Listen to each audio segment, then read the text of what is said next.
Hello my little festive peaches, how are you doing, and season's greetings.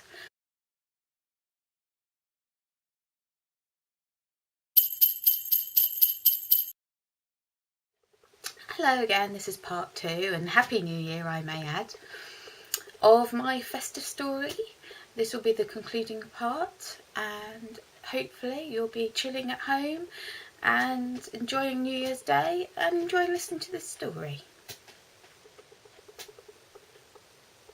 One late night, after a nurse had come in to check on Emma and Amelia, her and Jo were taking it in turns, in the makeshift bed by her child's cot, Amelia stirred and decided she would get up and reach for her water on the other side of the room. As she crept by on tiptoe, as quietly as she could, she noticed movement outside the window out of the corner of her eye. As she turned, she saw a little bird gently tapping with his beak at the window. Tap, tap, tap. His black beady eyes seemed to follow her as she went to bed. A flash of red, which she could barely make out in the dark and soft lighting, informed her that the creature was a robin. He seemed to somehow be telling her that everything would turn out okay, and to rest. Comforted and exhausted, she slowly fell into a deep slumber. A few days before Christmas Eve, Emma's condition improved, but it had become clear that the bronchiolitis had been hiding a chest infection. With some treatment, Emma should be much better in a couple of days, said the doctor on duty. So they all patiently waited, with nothing else to do but hope and pray. However, Emma seemed to be getting better, and the oxygen box was removed. Her parents could cuddle her again. Jo and Amelia were so happy that Emma had fought the illness hard and won. On Christmas Eve, the doctor confirmed that they could be home for Christmas. They were all exhausted but so overjoyed. Jo and Amelia were so happy that Emma had fought the illness hard and won.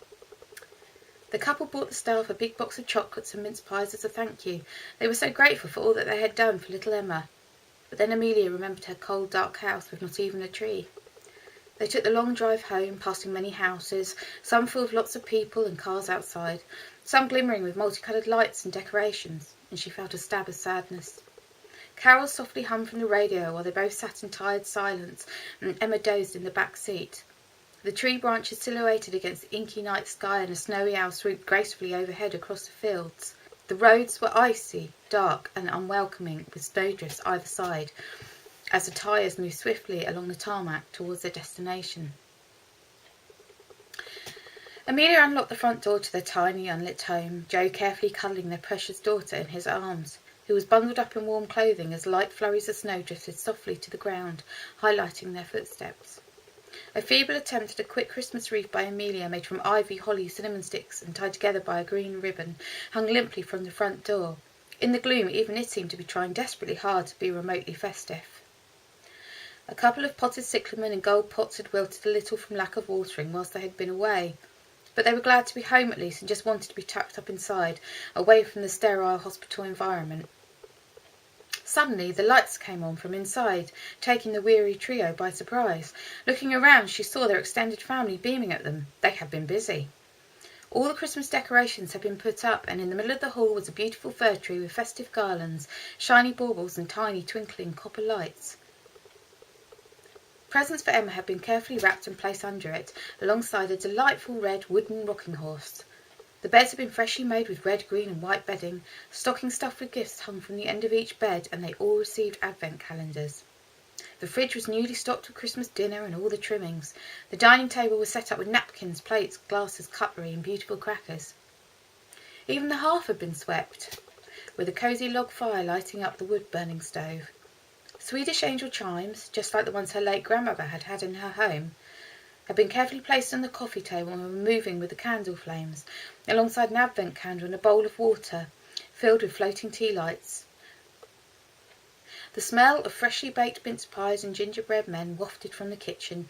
Mugs of mulled wine made clinking sounds, and a soft chatter filled the house.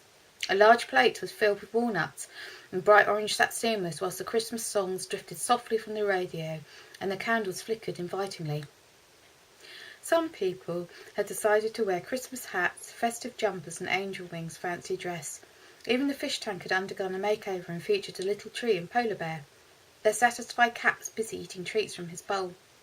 Tiny tinkling gold and silver sleigh bells hung from each door. Beautiful icicle lights dangled joyfully around the outside of the house, and the path to the front door had come alive with mini lights placed on either side. A sprig of mistletoe hung from the ceiling over the front doormat, and pots of poinsettia had been strewn around for added effect. Their home had been completely transformed. Amelia had gone to the sink to remove her gloves and wash her hands when she spotted a red-breasted robin sitting on the kitchen windowsill, who was highlighted by the glow from inside. A hazy memory returned of seeing such a bird when she had been at the hospital. Didn't the robin also symbolise good luck? It almost seemed to be that he was winking at her. Could he have had some part to play in this? Shaking her head with disbelief and thinking she had a very overactive imagination, or that maybe it had been a dream, she smiled at the robin and left some bird food for him in a little saucer on the outside wall before returning to the others. She was so grateful to her family and that Emma was going to be okay. Emma was squealing in delight as Amelia rejoined the group. Everyone raised a glass of mulled wine and toasted Emma's improved health. Jo and Amelia kissed happily beneath the mistletoe. Emma was going to have the best first Christmas, after all. So that's the last part of the story. I hope that you enjoyed all my festive little treat stories. As I have said before, if you'd like to comment below, you like the video, please give it a thumbs up. Please share, subscribe. It'd be good to hear from you. And I'd like to wish you all a very happy New Year. Thank you for watching. Ho, ho, ho.